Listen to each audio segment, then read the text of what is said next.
सांसों के झूले में झूलने की विद्या, इसको सीखने में समय बिताओ। ये विद्या ब्रह्मास्त्र है, हमारी समस्त इच्छा पूर्ति का मुख्य स्रोत है। यहाँ आने और यहाँ से जाने का इकलौता रास्ता है ये। ढूंढो ढूंढो इस रास्ते को, ताकि घर लौट सको पथिक, तुम घर लौट सको।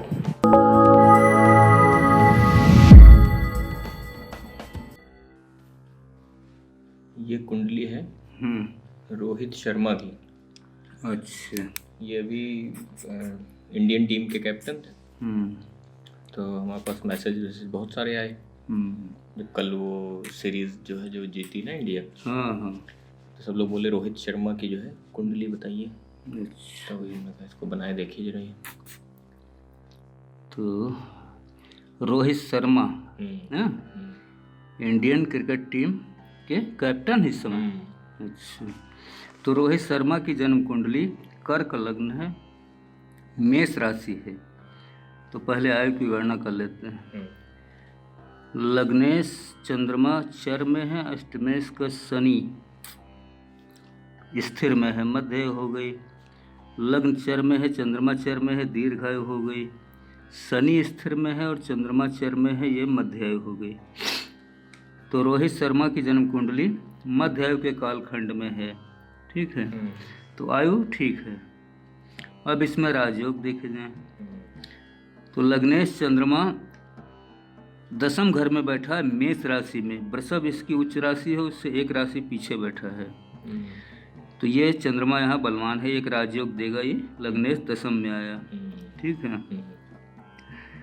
पंचमेश का मंगल अपने से सातवें बैठा है, लाभ भाव में, वृषभ राशि में, नीचा अभिलाषी होकर के।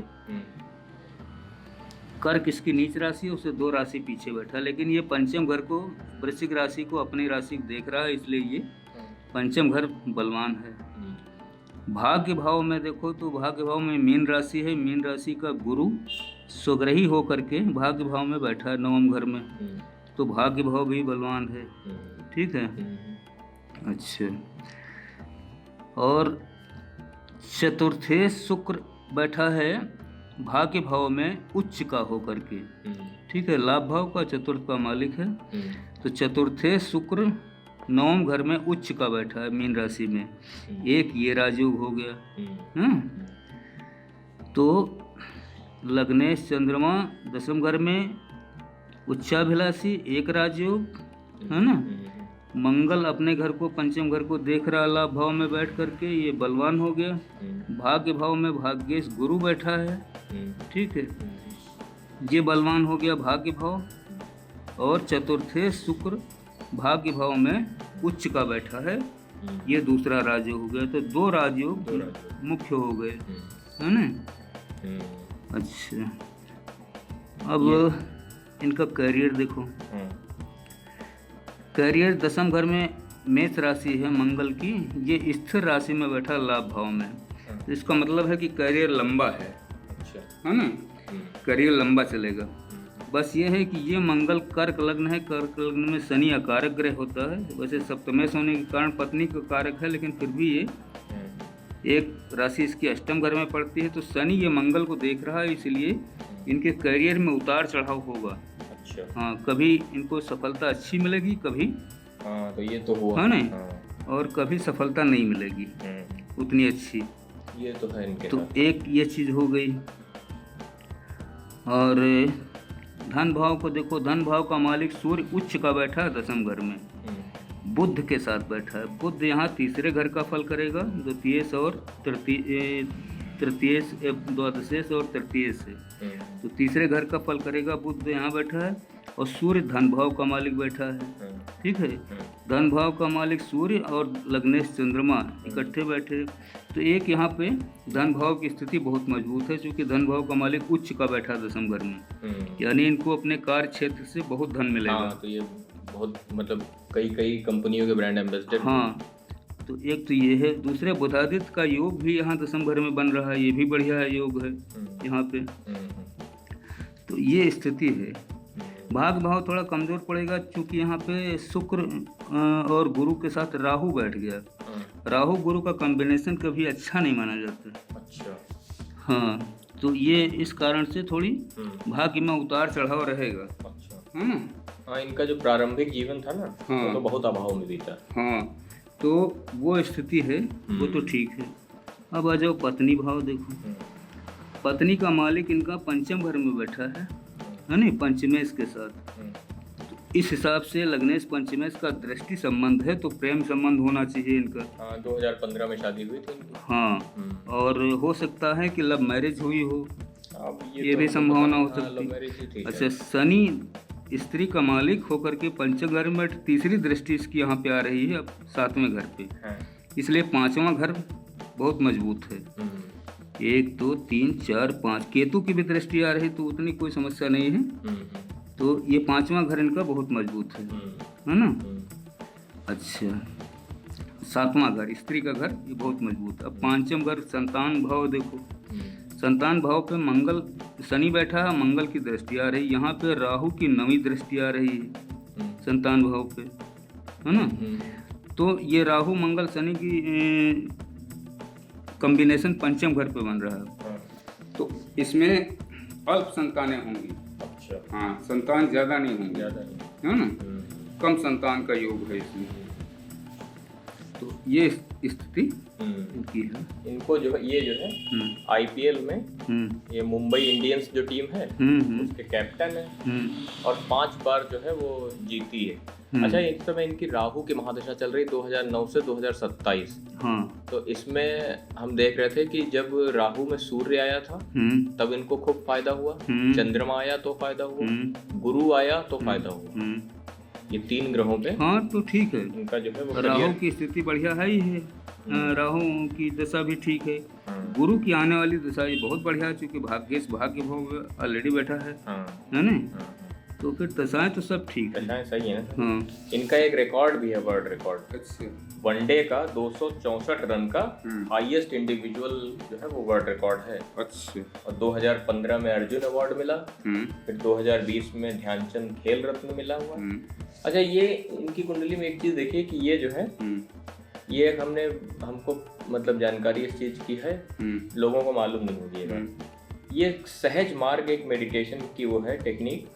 1945 में रामचंद्र मिशन की स्थापना हुई थी, तो ये उससे जुड़े हुए हैं और बढ़िया जो है मेडिटेशन वगैरह ये करते हैं, सहज मार्ग वाला। हाँ, तो वो इस कारण से है कि देखो यहाँ शनि पंचम घर में बैठा है, बुद्धि के घर में, है ना, और यहाँ पे राहु की भी दृष्टि आ रही है और गुरु की भी 9वीं दृष्टि आ रही है ना। गुरु की 5वीं दृष्टि गई लग्न पे उच्च की, 7वीं दृष्टि गई तीसरे घर पे कन्या राशि पे पराक्रम के घर पे, और 9वीं दृष्टि आ गई यहाँ पे, है ना। तो यहाँ पे कॉम्बिनेशन बना राहु गुरु शनि और मंगल की दृष्टि, है ना। इतना कॉम्बिनेशन में तो गुरु शनि का एक कॉम्बिनेशन पंचम घर पे बन रहा, बुद्धि के घर पे। तो इसका मतलब है कि ऐसे लोगों में एक जन्मजात प्रवज्या है, लगाव होता है मेडिटेशन की तरफ। अच्छा, वैसे ये लोग खिलाड़ी हैं तो योग प्राणायाम है ना, और मेडिटेशन की तो सब करते ही रहते हैं। बाकी रही आत्मज्ञान की बात, तो चूंकि पंचमेश इनका लाभ भाव में बैठा है ना, 12वां घर खाली है, 12वें घर में कोई ग्रह नहीं है। मिथुन राशि में वो बुध यहाँ आकर के बैठ गया और ये नीचा विलासी है 10वें घर में, इसलिए इनको अनुभव जैसी कोई चीज नहीं होगी। अच्छा, हाँ, मतलब बस शांति मिलेगी। आत्मज्ञान वाला सिस्टम नहीं। हाँ, आत्मज्ञान वाला नहीं है, बस सिंपली एक मेडिटेशन की टेक्निक इनके पास थोड़ा बहुत अपना, हाँ, उससे अपना बॉडी रिलैक्स रहेगी, माइंड रिलैक्स रहेगा, वो सारी चीजें ठीक है, वो ठीक भी है।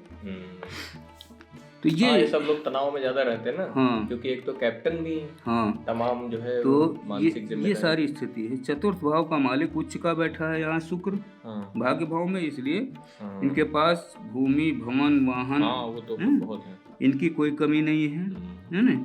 6ठा घर रोग ऋण शत्रु का खाली है, इस पे केवल एक मंगल की दृष्टि आ रही है बस, तो इसलिए कोई शरीर में रोग होने की कोई स्थिति नहीं दिखती, शरीर निरोगी रहेगा। अच्छा, ये जैसे इसमें सूर्य बुध का जो बुधादित्य योग है, तो ये बुधादित्य योग में सूर्य उच्च में है, तो ये बुधादित्य योग बहुत पावरफुल बनेगा क्या? हाँ, ये पावरफुल इसलिए बने नहीं, थोड़ा सा कमजोर पड़ेगा क्योंकि बुध नीचाभिलाषी है। अच्छा, है ना?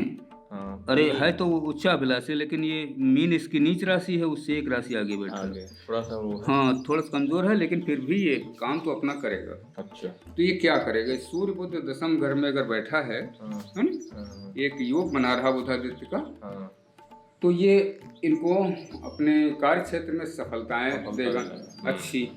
दूसरी चीज है कि राष्ट्रीय अंतर्राष्ट्रीय स्तर के पुरस्कार मिलेंगे। हाँ, ये तो है। अर्जुन अवार्ड वगैरह सब मिला है, सब यहाँ वो चीजें होंगी इनके साथ, और धन इनके पास है ना बहुत अच्छी मात्रा में होगा, क्योंकि धन का मालिक जो है, धन भाव का मालिक सूर्य दशम घर में उच्च का है।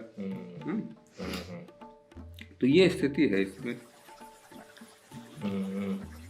कुंडली जो है ये बहुत ही बलवान है ना? हाँ, बहुत बलवान कुंडली। अच्छा, आप देखिए, ये विराट कोहली के बाद ये इनको जो है कमांडे दी गई पूरे टीम हाँ, की। तो वो वरना भारतीय टीम का कैप्टन जो है वो तो तभी बनेगा ही जब कुंडलियों में बड़े राजयोग होंगे। तो सीधे सी बात है, हाँ, उसमें बड़े राजयोग हैं। छोटे मोटे राजयोग वाले कहाँ कैप्टन बनते हैं? इतनी बड़ी जिम्मेदारी हो जाती है हर चीज तो है नहीं? हाँ, तो वो चीज़ है, बढ़िया है कुंडली हमारे हिसाब से, सही है। हाँ, बहुत अच्छी। और तो बाकी इसमें कुछ है और ऐसा तो कुछ कोई ऐसी खास अभी राहु की चल रही है महादशा। हाँ, ठीक है, राहु की भाग्य भाव में बैठा है। 27 में खत्म हो जाएगी, फिर गुरु की स्टार्ट होगी। हाँ, गुरु की तो मजबूत स्थिति है ही है। अच्छा, नवम घर में अपने घर का बैठा ना, मीन राशि का। हाँ, तो गुरु की महादशा तो बहुत अच्छी है। अच्छा, कर्क लग्न में जो है वो ये इस तरीके कॉम्बिनेशन, अच्छा, इस तरीके के हमने एक कॉम्बिनेशन देखे कि कर्क लग्न में हमने देखा कि जो लोग बहुत ज्यादा बड़े लेवल पर हैं उनका सूर्य दशम में हमने बैठा देखा है। हाँ, ये पता नहीं कैसे क्या गेम है कर्क लग्न। सूर्य का एक खेल ये है कि सूर्य दशम घर में अगर उच्च का होगा, है ना, तो ऐसे लोगों को ख्याति बहुत प्राप्त होती है ना, बहुत प्रसिद्धि मिलती है, धन सम्मान और पुरस्कार है ना मिलते हैं। ऐसे लोग राजनीति के क्षेत्र में, कला के क्षेत्र में, है ना, खेल के क्षेत्र में या अभिनय के क्षेत्र में, जिस क्षेत्र में भी होंगे उसमें उच्चतम स्थान प्राप्त करेंगे। अच्छा, तो वो तो इनके साथ है ही है, कैप्टन है ही। और ये ऐसे भी होता क्या कि जैसे कर्क लग्न में सूर्य दशम में आएगा तो ये पिता के स्वास्थ्य को और हाँ, ये तो फर्क तो पड़ेगा, है ना। हाँ, इनके पिता बहुत गरीबी में मतलब जीवन काटे, इतनी गरीबी में जीवन काट दिए कि इनकी पैदाइश, इनकी परवरिश इनके चाचा और बाबा लोगों ने की। हाँ, तो ये तो होता ही है कि सूर्य जिस घर में बैठेगा उस घर को थोड़ा कमजोर करेगा। अच्छा, क्योंकि पाप ग्रहों में सबसे बड़ा पापी माना जाता है सूर्य को। यहाँ पे चंद्रमा जो है सूर्य से वो भी पड़ेगा क्या? नहीं, योग बनता है? नहीं, सूर्य चंद्र का कोई योग नहीं, ऐसा कुछ नहीं बनेगा। तो बाकी हमारे बाकी तो ठीक ही है। हाँ, बाकी बहुत अच्छी कुंडली है, अच्छी कुंडली देखिए, इसीलिए टॉप पर है बैठे। हाँ, और करियर इनका लंबा है, करियर चलता रहेगा। ठीक है फिर, है नहीं? अंतर श्रृंगार की वियोग से संयोग की यात्रा में जो संचारी भाव चलता है वो अनाहत चक्र पर चोट करता है, उसे खोलकर मुक्त कर देता है। स्नायु तंत्र सजीव होकर ब्रह्मांड यानी पंचम तत्व में विलीन होने के लिए तत्पर हो जाता है। जिस शरीर में यह प्रक्रिया घटित होती है वो तत्काल अशरीरी हो जाता है। जो शरीर इस शरीर को देखता है वो शरीर अशरीरी की यात्रा में जाने को उमड़ने लगता है। ब्रह्मांड की आदि शक्ति जो मोह के प्रभाव में रहती है मुक्त हो जाती है और दोनों शरीर अशरीरी में संभोग कर लेते हैं। पर यह नारायण की स्थिति नहीं है, यह घटना मन के नियंत्रण में है। इसे ज्ञानी जान नहीं सकता, क्योंकि ज्ञानी मन के द्वारा छला हुआ एक नर या नारी है जो सुषुप्तावस्था में है। उसके जागने में बहुत समय है अभी। सच्चे गुरु का इंतजार और सच्ची मेहनत की कमी। सच्चा गुरु यदि मिल भी चुका हो फिर भी सच्ची मेहनत की कमी। गुरु सिर्फ चाबी देता है, अगर ताला खोलने की यादें अवचेतन में न पड़ी हूं तो चाबी एक खिलौना मात्र है। खेलो और छोड़ दो। भटको इस ब्रह्मांड में, यही तुम्हारी नियति है। भटको।